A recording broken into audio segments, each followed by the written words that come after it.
Hey friends, welcome back to my channel, and in today's video I just wanted to share 6 different productivity tips that I find useful, especially in times like these when you are stuck at working from home or just stuck at home doing nothing.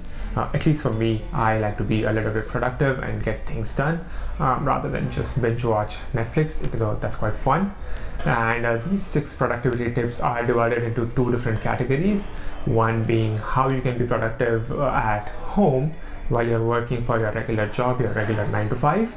And the second one is how you can be productive at home when you are just working from home or when you're home on holidays or on the weekends.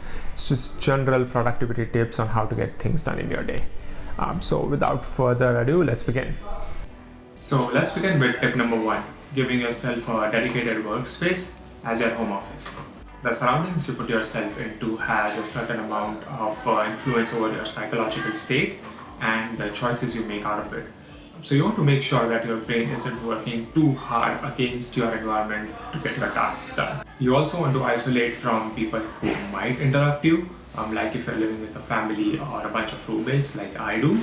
Once you have like a dedicated workspace or a nook or a corner in the house where you work from, you are less likely to have any distractions that might interrupt your workflow, and that might help you maintain your regular work routine. This way you are still working by staying at home and avoid overlapping your personal life with your work life. If there's a shortage of space and you cannot permanently assign a spot or a nook in the house for your home office, then use the second best resource you have on your hand: time. Use separate spaces in your house or separate spots in your house at different times of the day to make them your permanent home office for the time being.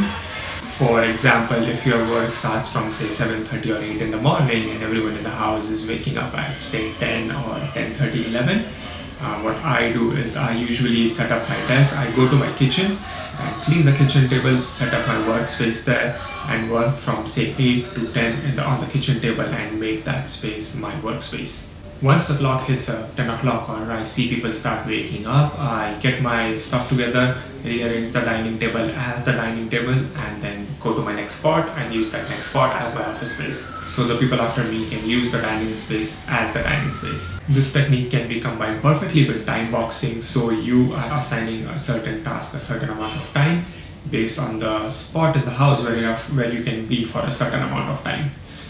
This way you are being more productive, and you also get a change of scenery every once in a while because you're just getting up from one spot and going back to another spot. One tip I would like to give you, like a mini tip, is try and avoid facing any screens or TVs in the house if you have to use it.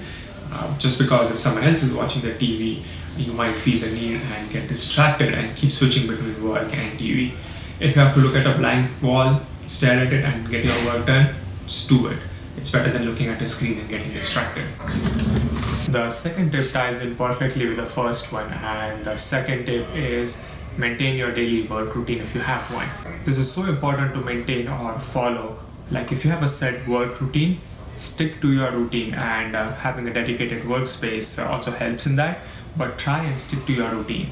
It may sound silly, but you actually want to pretend that you are not working from home. This way you set yourself up and you set your mental state up that you have to concentrate and get the work done.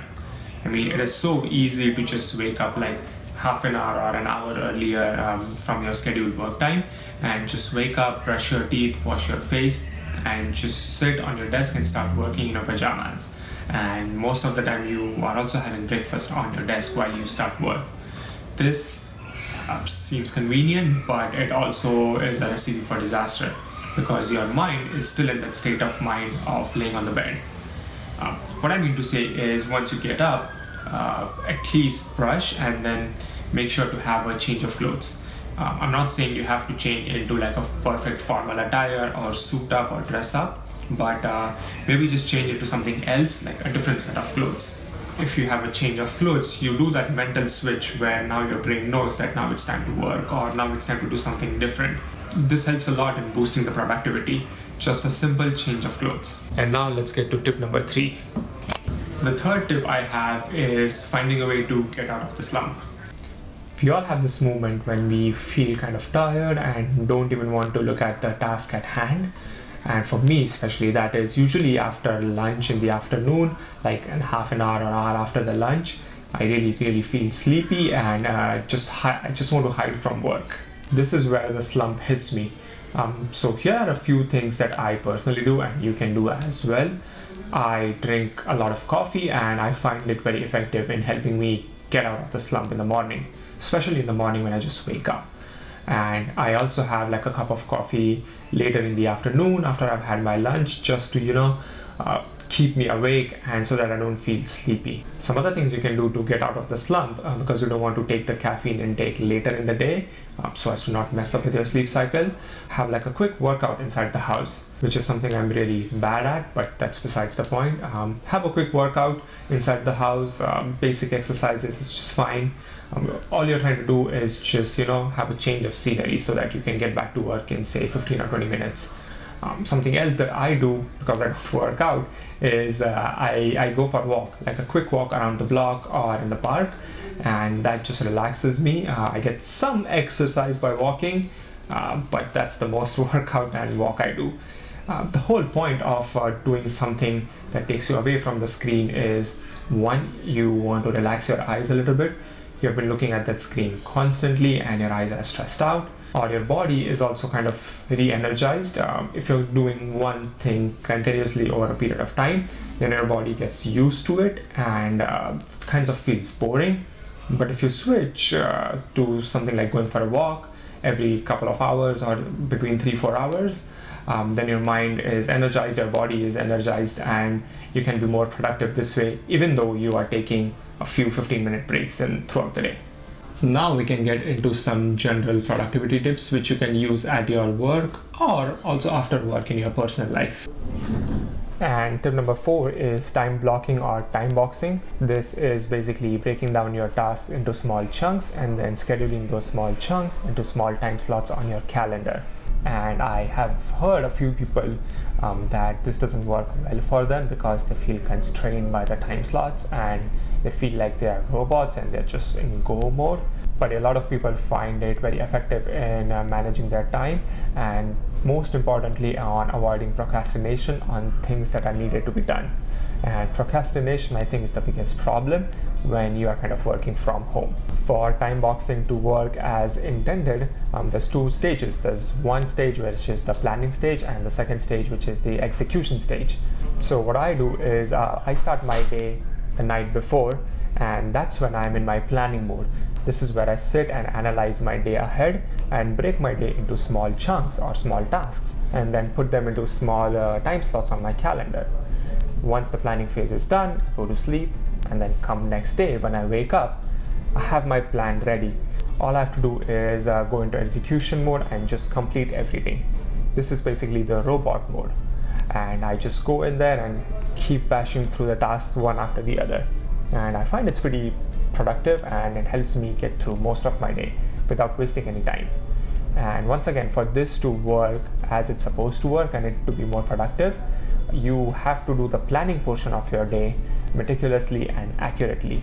If your planning is done accurately, your execution will be done accurately and you'll get more things done. But if your planning is sloppy, you probably won't execute everything that you planned.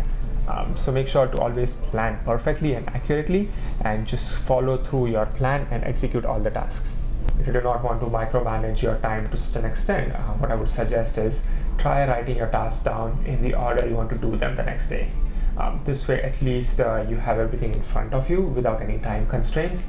And what I would also suggest is try putting the most difficult task at first or on the top. This way the most difficult portion of your day is done and completed and you feel accomplished and you feel the need to complete the remaining tasks in your list. And it's easier to complete more tasks or be more productive if you feel accomplished and there's motivation from within, which is why I usually put the most difficult task on top. So once it's done, it's like I have a feeling of accomplishment and I want to do more and keep the positive vibe going throughout the day.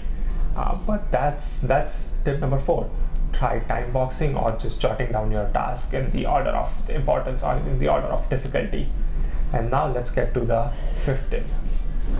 And tip number 5 is utilizing the Parkinson's law to your benefit.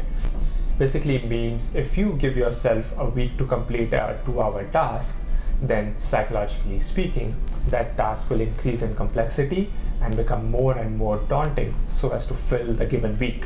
We all have experienced it. Say for example, if you are given a week's time to complete an essay or to complete a proposal, you will take that full week's time and then procrastinate until the night before and then get it done anyways in one night. And you keep telling yourself that this research is important or this thing is important, and that's how you fill your whole week. But then in the end, you'll get it done the night before the submission or the night before the due date, and it would probably be no better than if you had taken the full week to do it. This is partly why I like time boxing.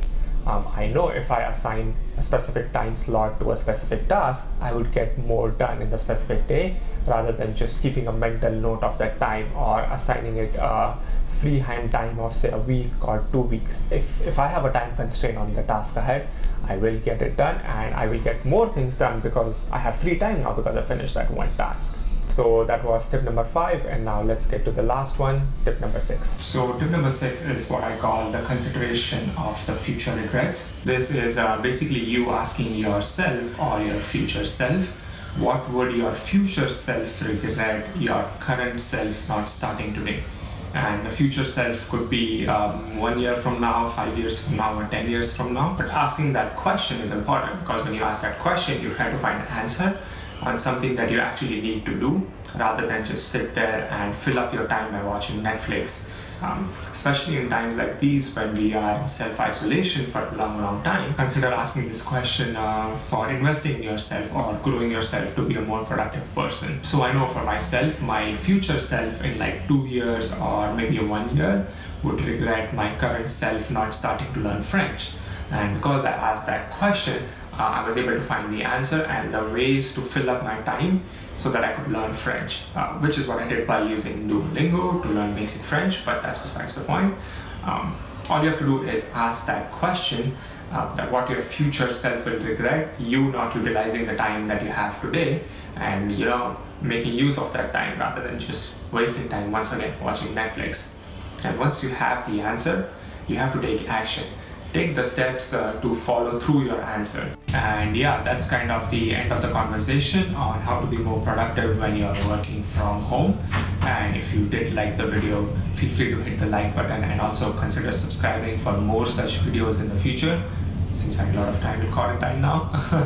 But the next video I'm going to put up is my desk setup that I have at home for my work from home situation thing. Until then, take these tips and improve yourself, better yourself, and hopefully by the time this quarantine is over, we all will come out as more productive people. And until then, stay safe, stay indoors, and I'll see you guys next time.